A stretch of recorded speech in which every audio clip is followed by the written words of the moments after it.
Hello दोस्तों, आज हम बात करने वाले हैं कि भारत में आने वाले वर्षों में उच्च शिक्षा का माध्यम भारतीय और स्थानीय भाषाएं कैसे बनेगी। मंत्री धर्मेंद्र प्रधान ने हाल ही में एक बड़ा बयान दिया है जो हमारे देश के छात्रों के लिए बहुत मायने रखता है। लेकिन क्या ये बदलाव सच में फायदेमंद होगा? ये सवाल मैं वीडियो के अंत तक आपके साथ रखूंगा। तो चलिए शुरू करते हैं। हम जानते हैं कि भारत में उच्च शिक्षा ज्यादातर अंग्रेजी माध्यम में होती है, लेकिन लाखों छात्र खासकर ग्रामीण इलाकों में अंग्रेजी पढ़ाई में कठिनाई महसूस करते हैं। 2011 की जनगणना बताती है कि हिंदी के बाद अंग्रेजी सबसे ज्यादा बोली जाती है, लेकिन क्या यह हर छात्र के लिए सही है? यूनिसेफ की रिपोर्ट बताती है कि मातृभाषा में पढ़ाई करने वाले छात्र बेहतर सीखते हैं, उनकी समझ गहरी होती है और आत्मविश्वास भी बढ़ता है। इसका मतलब है कि अगर हम उच्च शिक्षा में अपनी भाषाओं को बढ़ावा दें तो ज्यादा से ज्यादा छात्र इससे लाभान्वित होंगे। मंत्री धर्मेंद्र प्रधान ने यह भी कहा कि आने वाले वर्षों में स्थानीय भाषाएं जैसे हिंदी, तमिल, बंगाली, मराठी उच्च शिक्षा का माध्यम बनेंगी।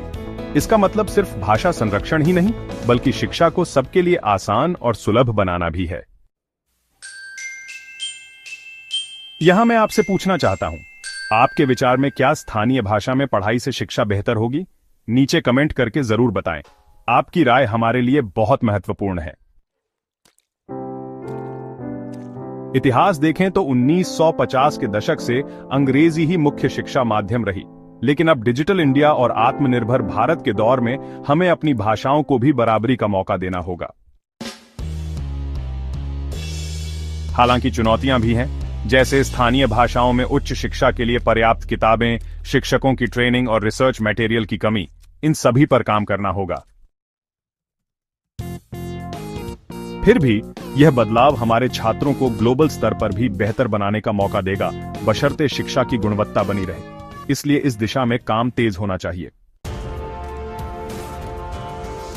राष्ट्रीय शिक्षा नीति 2020 में भी मातृभाषा को प्राथमिकता दी गई है।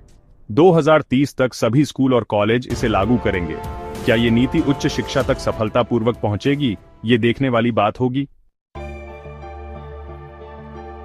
अब अंत में वो सवाल जो मैंने शुरुआत में पूछा था, क्या आप सोचते हैं ये बदलाव सही दिशा में है? आपकी राय से हमें पता चलेगा कि असल में जनता क्या चाहती है। अगर आप मेरे साथ ऐसे और मुद्दों पर चर्चा करना चाहते हैं तो चैनल को सब्सक्राइब करना न भूलें। दोस्तों, शिक्षा हमारी ताकत है। अपनी भाषा से जुड़कर हम एक मजबूत भारत बनाएंगे। जय हिंद।